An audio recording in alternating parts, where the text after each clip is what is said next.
Ooh, another white boy with a podcast. Pronouns, Jim Bro. Another white boy with a podcast. You want to see the video? It went viral.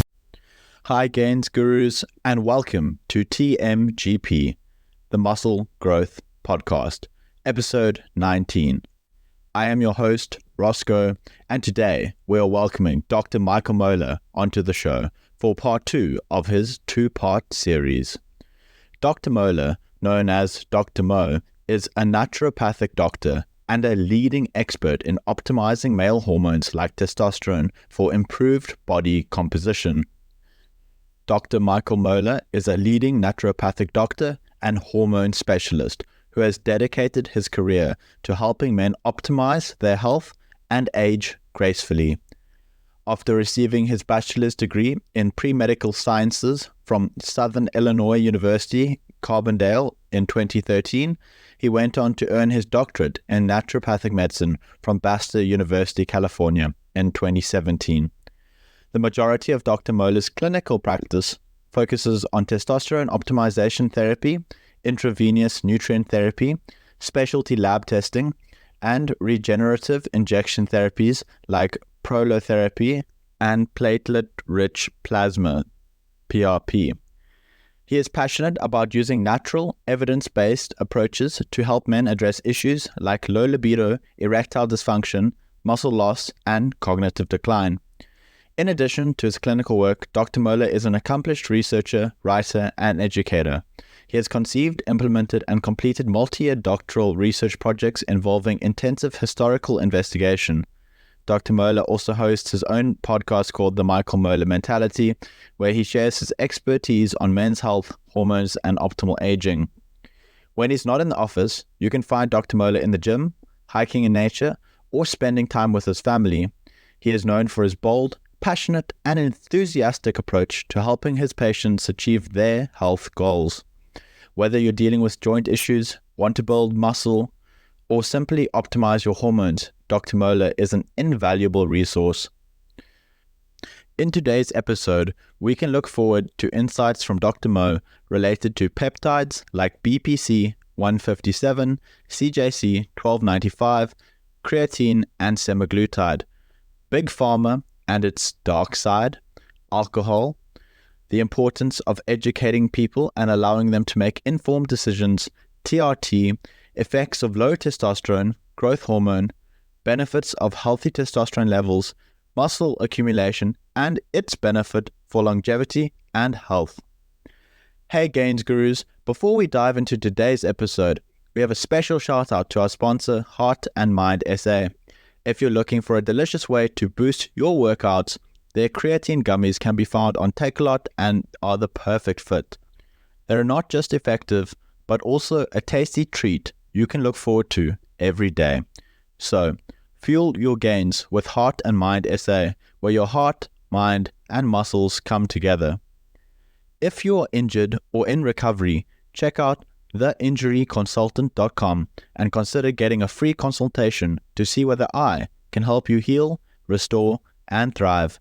Now, let's dive into building muscle with Dr. Michael Moeller. And then the other issue becomes like, okay, what if I, lost my testicles when I was 7 in a biking accident? Like, can I be on hormone replacement therapy then? Right? So the big issue becomes in my end, I'm like, kind of let them do what they want. And then you just kind of know that's what it is. The issue, I get it, where people who aren't willing to do that, yeah, then you have natural, then fine, you go do a natural. And I my last show that I signed up for was actually a natty show, which was, I signed up in Indiana and they told me at the last minute I couldn't compete. I was really pissed. It was the last time I prepped. I'm like, screw this. So, No, yeah, I'm sure. And like peptides banning it is completely insane because a peptide is literally just a short chain of amino acids.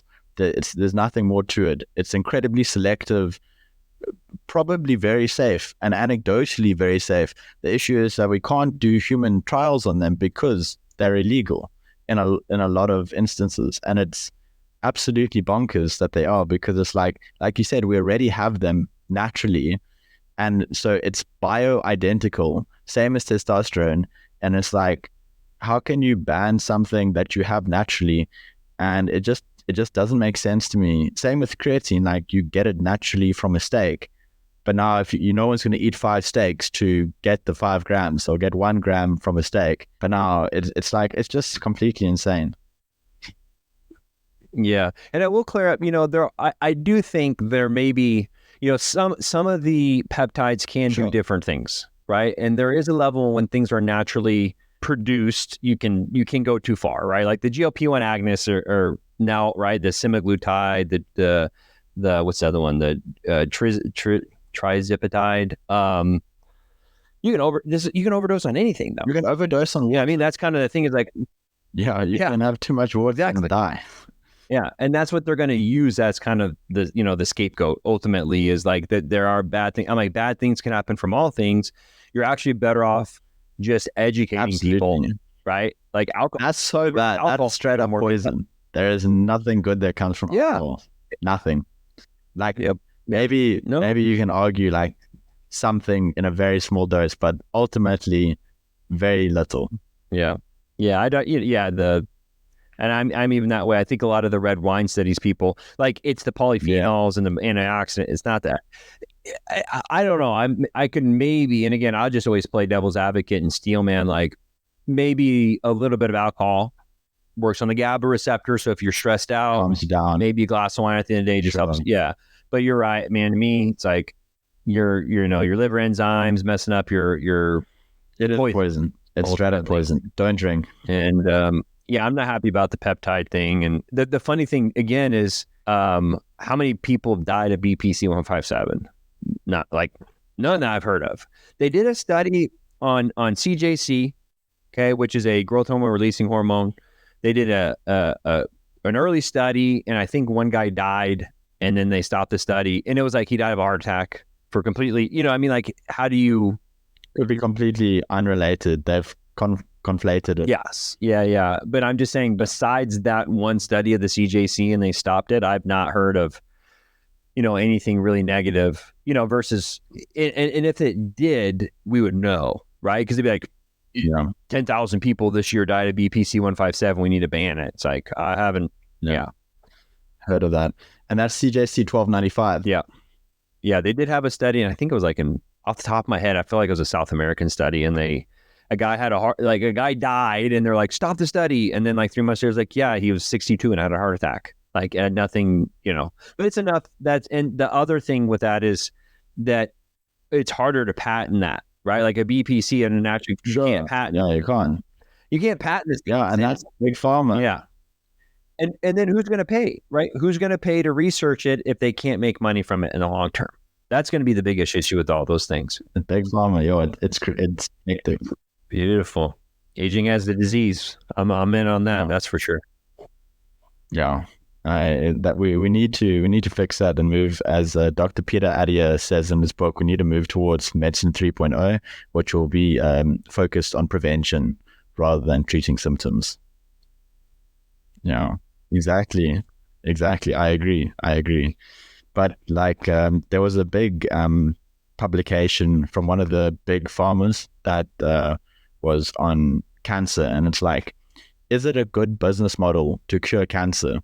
And the result was, no, it's not. It's much better for business to keep treating it. But it's like, how does that even become like a question, Like in my mind, like it should never even have been asked. Like obviously it's going to be better for profits to keep treating it rather than just a once-off cure. But it's like, from a humanitarian perspective, it's like that the question shouldn't even have occurred to anyone with any humanity. Yeah. I mean, and not to get, or heck, we can't get too philosophical when you look at the last couple hundred years and you have like this, capitalism versus communism kind of angle. And look, I'm going to be biased. I'm an Orthodox Christian, so I look at things like, my point of view is just pretty different, right? I believe life is good in all way, shape, and form. But we also have to reflect and be like, the overarching like philosophy of the United States, especially in the States, is right. It's capitalism. So it's like for money, like, and that leads ultimately to hedonism, right? So kind of like my example earlier about your shoulder, it's like, it's going to be really hard for me to do what's right for you when I'm incentivized, when I make more money. Sure. The issue is if I knew, this is the whole kicker, in my opinion, when you have kind of like a hedonistic, like I just live life for dopamine kicks, right? Hedonism's like, I just want to feel good, versus like as a Christian, I feel like I have a transcendental way to have my morality. And that is what's going to guide my clinical decisions. And so when I have patients come to me, like especially, younger guys, I give them options. I just don't say, hey, here's what you do. There are things that I will make more money on. And I try and do my absolute best to be like, okay, what do I do in this circumstance? And there, in all actuality, I think there really would be a major fallout. Like if tomorrow a guy came out and said like, hey, this is the cure to breast cancer, it's $15, we would probably have a recession. In all honesty, like how many, and I'm not saying that that's a good or a bad thing, but if your moral compass is sticking to its guns, then we deal with it. For sure. You know what I mean? I was that way when the virus came.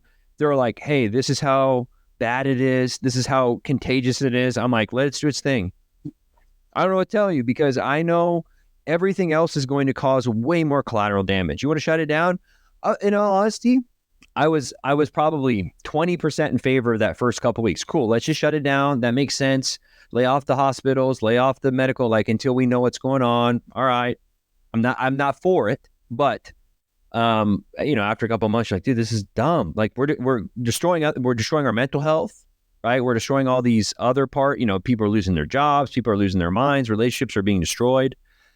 And ultimately, that's where I'm like, look, if you don't have some type of moral compass outside of money, like, and I just, at least in the States, in my opinion, most people's moral compass is it's at least muddied by how much money they make. Their decision is going to be at least impacted. It's blurred.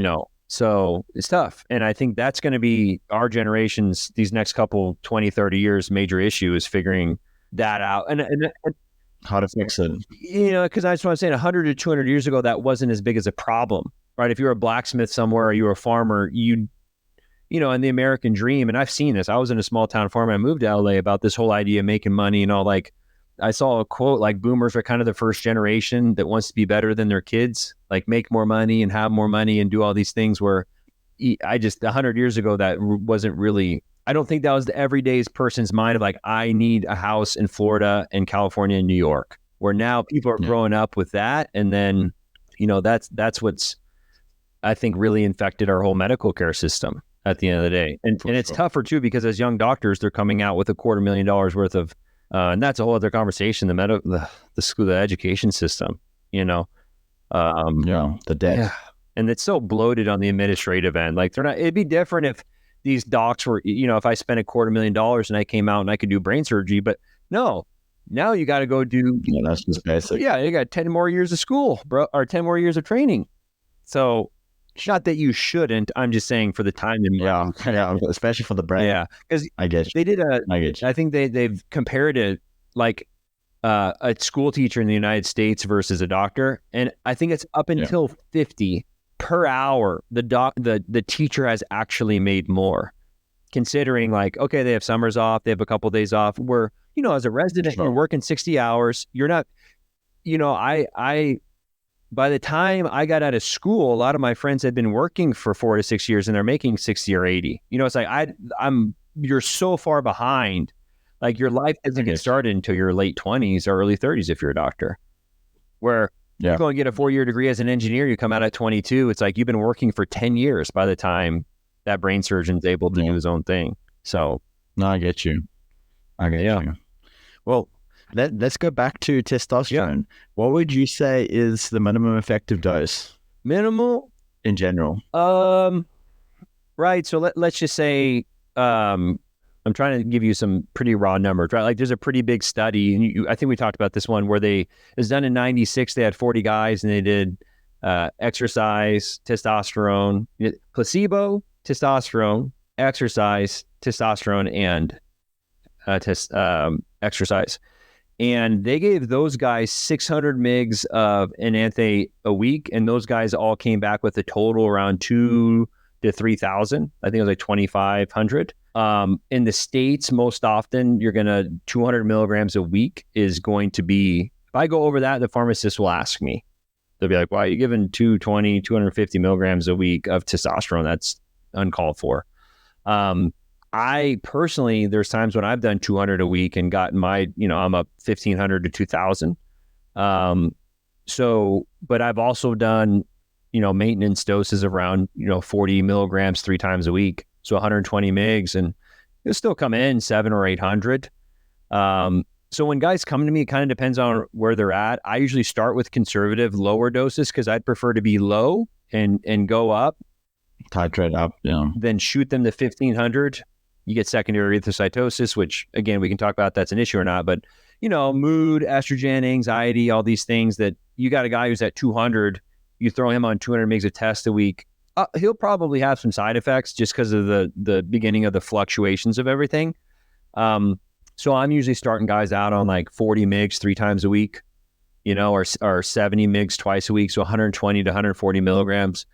I think under 100 milligrams a week, your testosterone is going to come in the maybe 400 or 500s, which that'd still be better than if you're at 250, going to 500 is, gets you out of suicide, gets you out of, ED, gets you out of like the terrible stuff.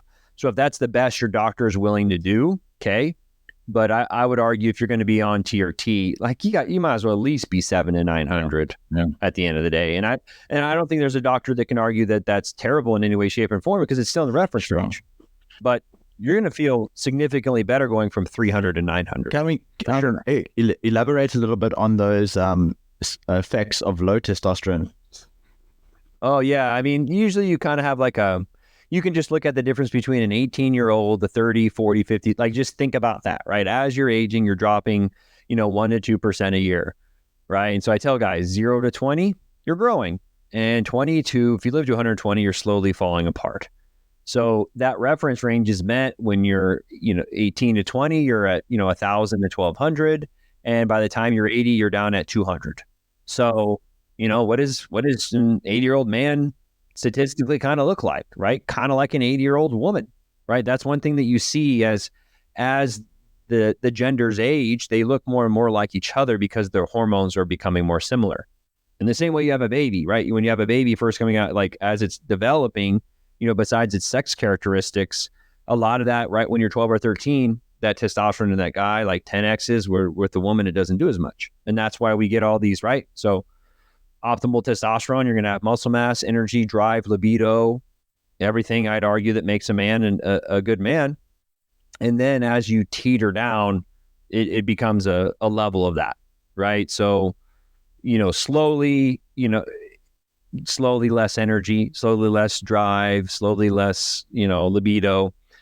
I would say symptom wise, when you get in that 300-400 range and even under 500, you'll start noticing, hey, less morning wood is usually one of the first one. Guys will be like, wow, I don't get morning wood anymore.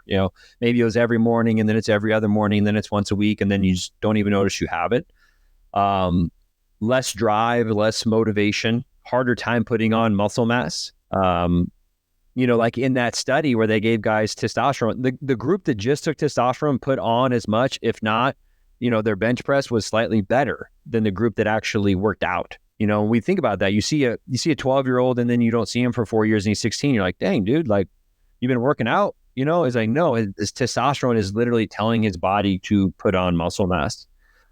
So under 500, I think most guys are going to start to notice some form of symptoms. 500 to 900, and look, I'm talking total. Total is just easier to talk about. One major issue when you start talking about free testosterone is you have milligrams per deciliter, and then you have picograms per milliliter, which you end up having to move a zero, which gets really confusing. I think the best way to talk about testosterone is in milligrams per deciliter, and then you can talk about testosterone in milligrams per deciliter because often you have 2%, right? So if your testosterone is 1,000, right, your milligrams per deciliter in a free would be 20. Does that make sense? And the issue is a lot of labs, for whatever way, I don't know why they want to do this, they move it into picograms per milliliter, and then you have to move a zero. So it would be 200. Does that make sense? So for people out there, when they're kind of looking at their labs, I'm like, I'm talking in milligrams per deciliter for both testosterone and free. And most often, that most of the studies are all done on total. I agree that I look at the free. I think it's a better marker. But when you're talking to the general public, then I have to describe what is that. I'm like, hey, let's just talk total, and you can kind of correlate, over to where your free would be. So I think most guys will start noticing less pep in their step, even under 500. You're not going to feel terrible. You're just going to be like, meh. 300 to 400 range is when you're just kind of like probably not much zimp in life. You're having a harder time putting it on muscle at the gym. Energy, drive, libido is like less than optimal. Under 300 is where it starts really sucking. Like you're going to, erectile dysfunction, energy drive, like no ability to put on muscle. And usually when you're under 200 to 100 for a long period of time, like you're pretty much suicidal at that point. Like there's just, you have no, testosterone increases our sensitivity to dopamine and serotonin. So you're just not feeling good. And there's a study on soccer, I believe, where they had guys watch their soccer team, right? European or African football. And they watched their team win and their testosterone went up, and they watched their team lose and their testosterone went down, right? So testosterone is a very much like, where are you at on the hierarchy of being an alpha or a beta? You know what I mean? You dumped by your girlfriend, you lose your job, you don't have any money. All those things are going to nuke your testosterone. And then you put on weight, then you're not going to the gym. So it's a really quick negative feedback loop. It's a race, kind of a race to a bottom, for lack of a better term, at that point. So, and that's why I'm not a natty maxi. I'm like, dude, if you're at 200 and suicidal, let's put you on testosterone. Let's get you feeling better. You're going to go to the gym. You're going to put on 10 pounds of muscle, and then we're going to get your life, going in the right direction. For sure. I think that's what the right way to look at it is, to try and help people and get their life back on track. What would you say is the maximum non-deleterious dose possible that you've seen? Yeah. So again, it depends on what you mean by non-deleterious. Like that's not going to give you instant gyno and like hair loss and that kind of thing. Like what would you say is really pushing it? Would you say it's like 500? Would you say it's a gram a week? Like it depends if you're like Vigorous Steve or like more plates, more dates, or like Greg Doucette doing his like his TRT. So that 200 milligrams, and especially split over several doses, you're usually not going to have much to worry about there. And that's, to be honest, being clinical, like not being in the realm that those guys are in. I only get guys that have a guy. Oh yeah, I'm doing 5. Yeah, they'll come to me and they'll want me to fix them because they're goofed like that. So, I could say a couple of different things. One, that most time you're watching blood, like what are the things we have to watch out for, right? Like first thing you said is gyno. And in my opinion, it is going to be more of the testosterone to estrogen ratio than it is going to be of your total estrogen. And I think we have major issues in measuring those levels. That has to do with, you have an immunoassay, you have the liquid chromatography, mass spectrometry. Sorry, phonics is not my strong suit. So you have a lot of issue with trying to measure the estrogen. And then you have phytoestrogens and xenoestrogens, right, from foods and from plants. So the gyno question is tough. I don't have any guys that get gyno on a 200 mil. Like my clinical guys never had a gyno case. Have I had some guys come to me? Yeah. So if you're doing 200 mgs a week, and especially if it's split up in different doses, I think it'd be pretty hard to have gyno from that. My guess would be probably it's going to be a bell curve. I think at 200 milligrams a week, you might have, I don't know, maybe 500, maybe 5 and 100 guys are going to I'm a little net, So then I think it probably goes up significantly. 300, you're getting 10% of guys. 400, you're going to get, and again, you might be better off asking someone with more experience, but that's just me, forums, listening to guys, 500 milligrams a week. Most of those guys are, from what I've heard, are using some form of estrogen modulation to keep things in check. The other issue is that, even when I was in school, we learned you start with 200 mgs a week of tests and you do it in one shot, and it's like a sip and 8, right? So looking at 7 to 10 day half-life. Then you put them on ACG, 250 IUs once or twice a week, maybe 500 IUs twice a week. And then you make sure you give them 1 milligram of anastrozole, maybe split up twice, right? And again, I have to think top of my head. I think ACG, depending on your source, is looking at a 24 to 36 hour half-life. Anastrozole, I believe, is more like 50. And so now you can look at that and be like, okay, holy crap. Like I have 3 different drugs with 3 different half-lives, and they're all interacting with each other, right? So I think a lot of when you, especially look in old school and you're looking at gear too with something, one, I'll say I think most of those doses are all way too high. When you're talking about guys doing 500 mgs a test, 1,000 milligrams a test, 500 nandrolone, 100 ox. It's like, dude, there's just your androgen receptors have been saturated, dude. In my opinion. Again, I'm not, Vigorous Steve and those guys, they may have more to say on that. But in what I've seen in low doses that have been used clinically, like giving a guy 10 milligrams of oxandrolone on top of testosterone, put on 10, 15 pounds of muscle, energy, and all that. The side effects are, we don't understand when you're putting 4 different anabolics together that all, and again, they're working different, right? Oxandrolone and androlone, completely different mechanism of actions, right? DHT versus, right, 17 nor, like these things are working different. So my long-winded answer is like 200 milligrams of test. I don't see a guy really getting gyno from that, especially if you're, and then again, I'd say dividing your doses up, really. And then it depends. Are you at an ACG? Because one thing people don't think about with ACG is ACG, you're producing it in your body, right? ACG is mimicking LH, which is going down to your testes.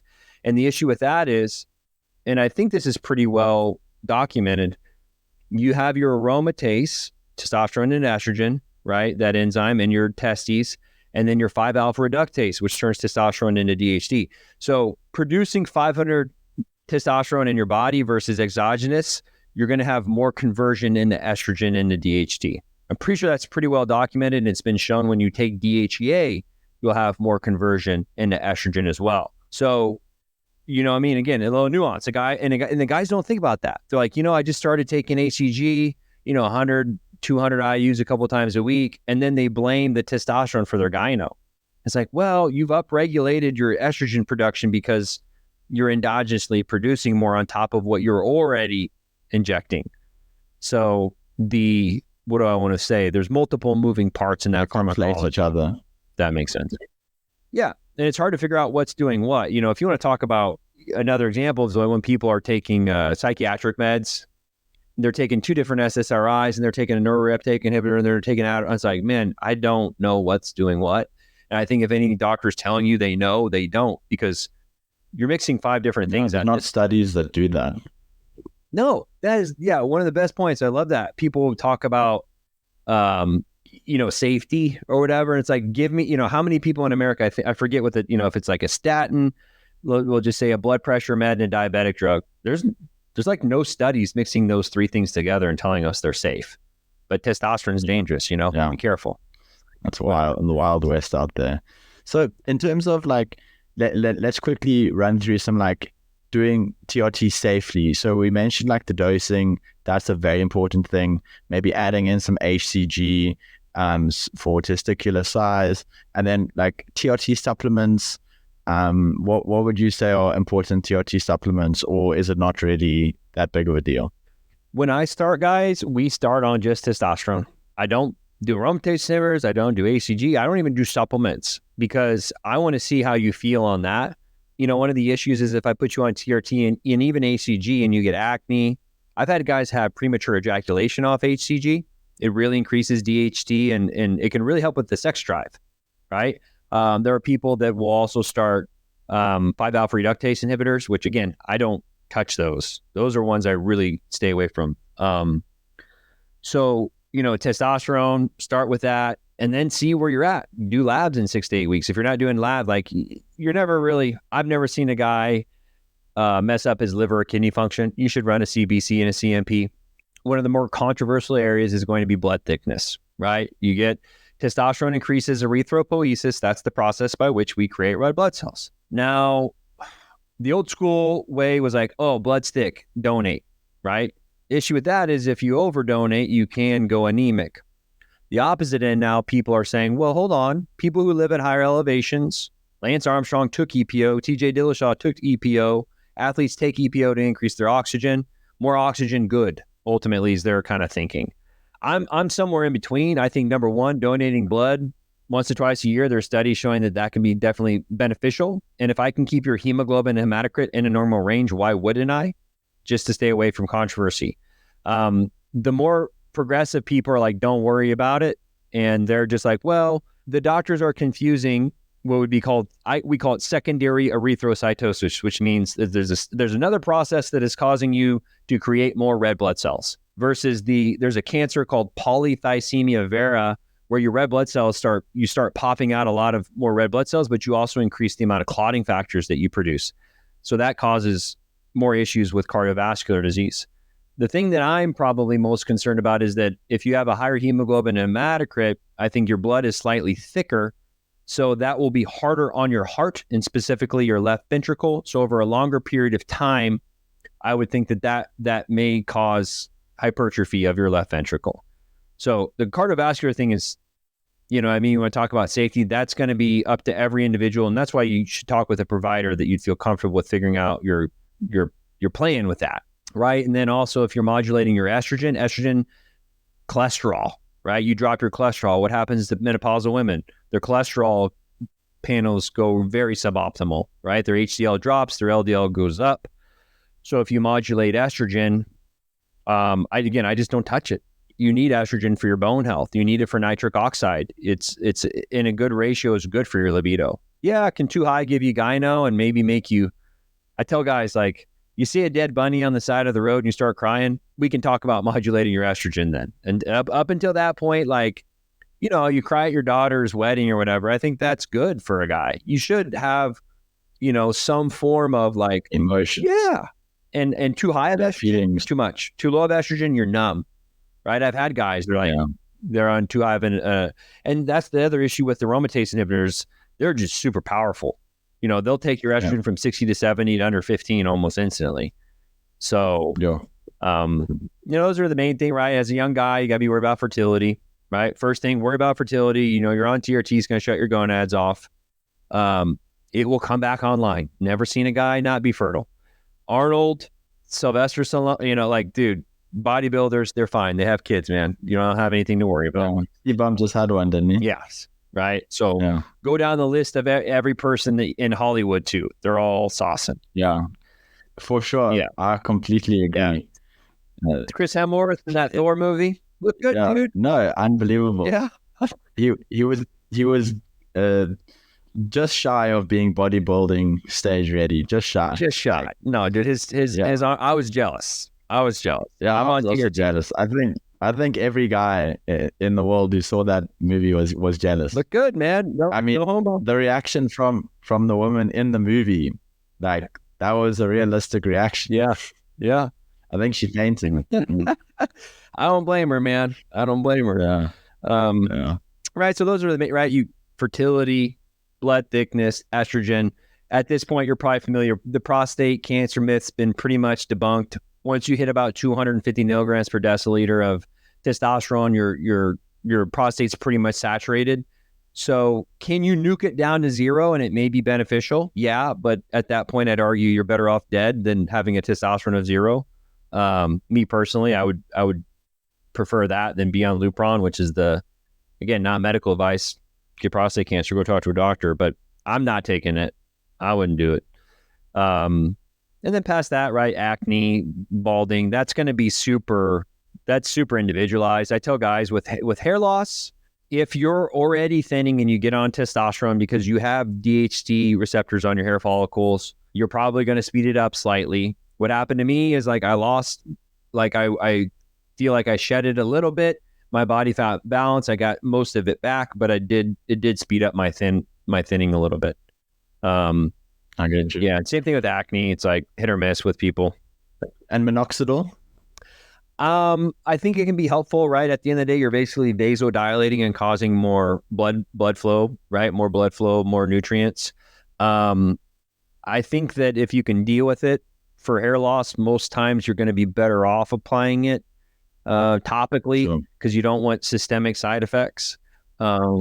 Minoxidil, it's plenty of good research. And again, it's one of those things like, what is your issue? Is it a blood flow thing? Like I'm really thin at the top of my head. That's why I have my hair pulled back. But they're all, if you go into the research, I was looking at some papers the other night of using that with retinoic acid, vitamin or retinol, or tretinoic acid. And, it seems like there's different mechanism of actions that's causing that. You can plug your follicle right? That's where you sweat, you're plugging the follicle, it's having an issue, is the DHT that's regulating that. And then ultimately, it seems like definitely on the top of the head, there's probably something to do with lack of blood flow to the area.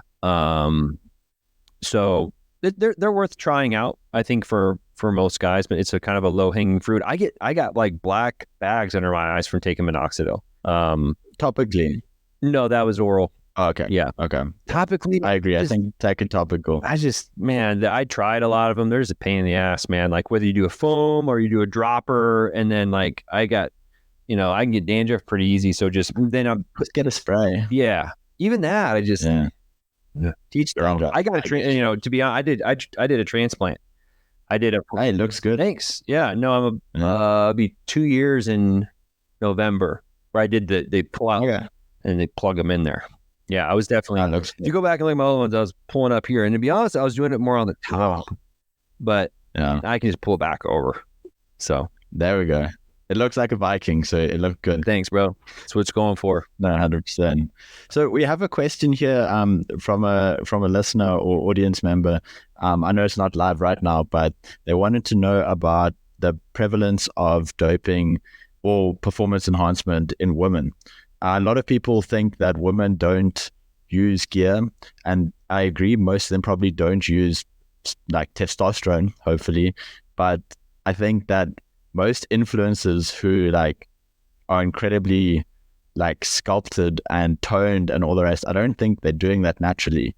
And I want to hear your thoughts on those people, as well as the athletes, like professional women athletes as well. Yeah, no, my assumption is probably most of them are on oxandrolone, right? The drug name was, Anavar was the name of the drug. And then Oxygen was the one. They actually banned it last year, like 2013, which again is, it can mess. 2013 last year. Or 2023.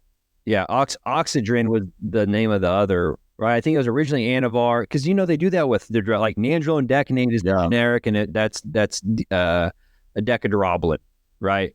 Oxandrolone's generic name, Anavar. No, I mean, I think most people, if you've been in the industry long enough, and even being in healthcare, when you look at how much harder it is for women to drop body fat, and you just, you've probably been, put on muscle. What's that? And put on muscle. Yes. It's extremely hard to do that. Your body it prefers fat, in all honesty. Most time it's less dense. It costs less energy to carry around. Muscle is hard. Your body's like, why do I have this? If I don't need this, it's gone, ultimately. But if your testosterone is higher, it tells your body to hold on to it, right?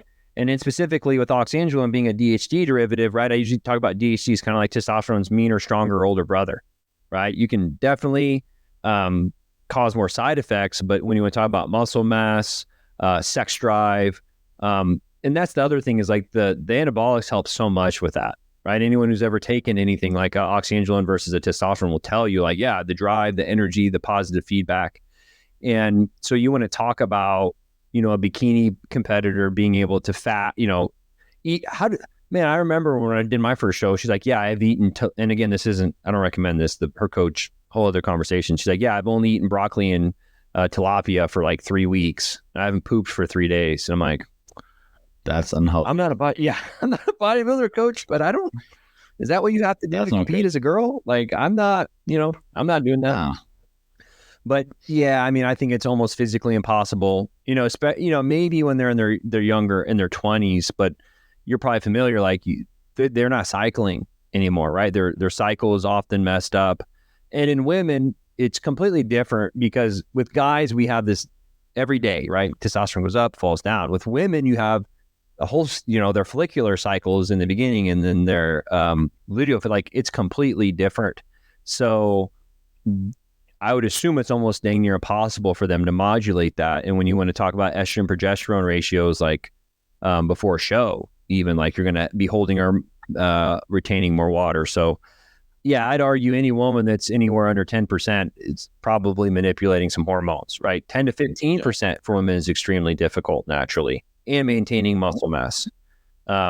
And they probably do a lot of clean and things. Yeah, and on top of it for the weight loss.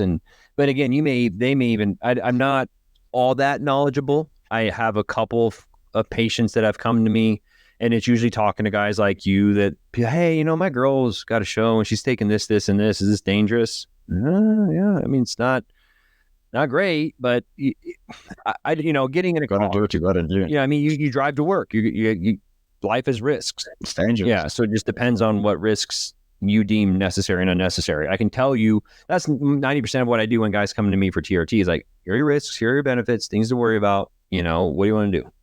Totally agree. Yeah. So, and I'm not all that super knowledgeable, right? I'm very familiar that almost all of them are at least on some form of oxandrolone. And then on top of that, when you get into modulating, I'm not as familiar with stacking like if they do a little bit of a test base, because they have to really worry about the andronet, like the masculinization, right? That's actually, oxandrolone was actually developed for women. I think their first studies were burn victims in female women and children. Yeah, I think. Yeah, because they didn't, they don't want the facial hair growth and sorry, you'll grow a small penis. Your clitoris turns into a penis if your testosterone dose is high enough. Be careful. So I think, usually they're playing with that versus a testosterone or maybe some other, 19-nor derivatives. So yeah, just be careful. Don't take anything that's going to viralize too easy. Yeah, and it's pretty much pretty irreversible. And I've seen it just, with women, just with testosterone. You'll get an Adam's apple, your voice will be deepened, you'll have, the one that gets them is clitoral enlargement. Like that one is usually enough where they'll be scared, be scared a little bit. Yeah. Which is weird. For sure. Yeah, I don't care. And what about growth hormone? Do you think that a lot of athletes use that? I think the issue with growth hormone, at least in the States, if you stub your toe, I can write you for an antibiotic because I'm a doctor and I can write things off label, right? The antibiotic was not studied for toe pain, right? With testosterone, right? It's FDA approved for hypogonadism, so I can give it to you for lack of energy and low libido. Growth hormone in the States is technically you're not supposed to write it off label. So unless you have a actual growth hormone deficiency, it's really hard to get it from a doctor here. Between you and I'm pretty sure there are some doctors that do it. Then you're looking at definite, $2,000 to $3,000 though of getting pharmaceutical grade from a month. Yeah, from a pharmacy, right? And that's 3 IUs, 4 IUs when you're looking at guys that are saying, hey, I'm doing 10 IUs a day. I'm like, dude, I'm trying to do the math. I'm like, dude, that pen is $500 for 30. Oh man, so it's expensive. You got money. Yeah. Yeah. My 2 cents on growth hormone, not being a doctor, not medical advice from a standpoint, what I would hope in the future, I think a protocol that would be pretty effective is, from what I've seen, research wise and talking to people, 2 to 3 IU seems like pretty safe, right? What do we'll watch out for? Forever. It'd be tough. I get you. I think that doing something like as you age, maybe even once a year. And again, this is not medical advice, but I wouldn't know why in the future we don't do something like once a year someone does 200 milligrams of nandrolone and 2 to 3 IUs of growth hormone a night for 3 months. Just maybe, and I know this sounds weird, but just cycle every 1 to 2 years, put on some muscle mass, because prevents diabetes, prevents heart disease. You break in the States, you fall and break your hip, you go in the hospital, you get pneumonia and die. To me, you want to talk about the tools we have now to prevent disease is how do we biohack more muscle? That's one of the craziest things that you want to talk about, all these weird biohackers and their glasses and all this other BS, and they're fat. They're fat and they have no muscle. I'm not trying to be mean, but dude, you want to talk about the biggest biohack is muscle. Hands down. Yeah, for sure. Mitochondrial health, heart health, get muscle. Yeah, we've chatted about this a lot on the show, and I love hearing it emphasized every time. So, and that's what I'm saying is then if we agree on that, why do I not do some growth? And again, growth hormone is going to help with energy expenditure, regeneration. To me, and again, usually when guys come to me and they go, hey, testosterone or growth hormone, I'm way more bullish on testosterone. It's funny because if you came to me and said, hey, I have to put on 10 pounds of muscle in 3 months, do I do GH or testosterone? For sure. I don't know if there's anyone out there that argue both. What? Both. or both? Yeah, you do both if you could, but I would say 80-20 that the testosterone, if I had to pick just one, but the growth hormone, obviously, you're going to get better sleep, you're going to regenerate better, it's going to help you regulate your glucose better. Issue is I don't think we have pretty good evidence right now on the blood glucose issue, right? Like you can from what I can tell, you can induce diabetes, right, from doing too much growth hormone. Where that is, I think, is bro science right now. Is that 10 IUs an eye, and is it for 6 months, or and can you maybe you could do 10 IUs for 12 weeks, and then you get that optimal regeneration, and then maybe you come off for a little bit. So when I think about blasting and cruising and cycling, that's the only thing that kind of actually makes sense to me. Like you run a test base, and then maybe once a year, every 2 years, you go on high, like an nandrolone. And again, back pain, you want to talk about back surgeries in the United States. You want to talk about hip pain. Like, I've known guys that have, osteoarthritis in their hips, throw them on 200 milligrams of nandrolone on top of their testosterone, and their hip pain goes away. Now, do they do surgery, or do they do nandrolone the rest of their life? I don't know. I really wish we could kind of have more of that conversation and have more research on that. But I'm not hopeful for it right now. But if I had to put money down that there's a lower risk, high reward for doing like a small amount of anabolics on top of like a testosterone base for a long period of time, I would argue that society would probably be healthier. I mean, we got to get people just to buy into the fact that being with optimized testosterone is healthy. So I'm not trying to push nandrolone and oxandrolone, especially when they just pulled one of the oxandrolone drugs off the market. I agree completely. And while on the topic of injuries and things, I'm going to do a little self plug. I'm actually doing some consulting called theinjuryconsultant.com. So if anyone here is injured, hit up the website and or hit yourself up. I'm sure you do. You also do online consultations or only in person? I'm not doing any injury stuff, hormone stuff. Yeah. Most of the guys, but online. Yeah, we do telehealth. I'm licensed in Idaho and California. So if you need prescription, then there's more hoops to jump through. But I have some guys, Australia, New Zealand, Dubai, just a lot of times it's guys that have messed their cycle up and stuff. And they're like, I feel terrible and I don't know what to do. Get you. So no injury stuff though. All the injury guys can go to you. 100%. Well, just drop your link for guys who want to do testosterone replacement, that kind of thing. Cool. Plug yourself now. Oh yeah, I mean, pretty easy. It's just I got a YouTube channel, Dr Michael Moeller, Dr. First name last name.com. So my website's there. I got Calendly links on there. It's usually pretty easy to set up. I'm on Instagram, YouTube, TikTok, most of the major places now. I did some podcasts on Apple for a while. I mean, you get it. You do this episode and then you got to chop it up and you got to upload it in all these different places and stuff. So most of my content now is I like Instagram, YouTube stuff. So yeah, come and find me. Got you. Will do. I'm sure people will. I hope so. Yeah. All right. So closing thoughts, what advice or parting words of wisdom do you have for our listeners who are looking to embark on their own journey of muscle growth and health?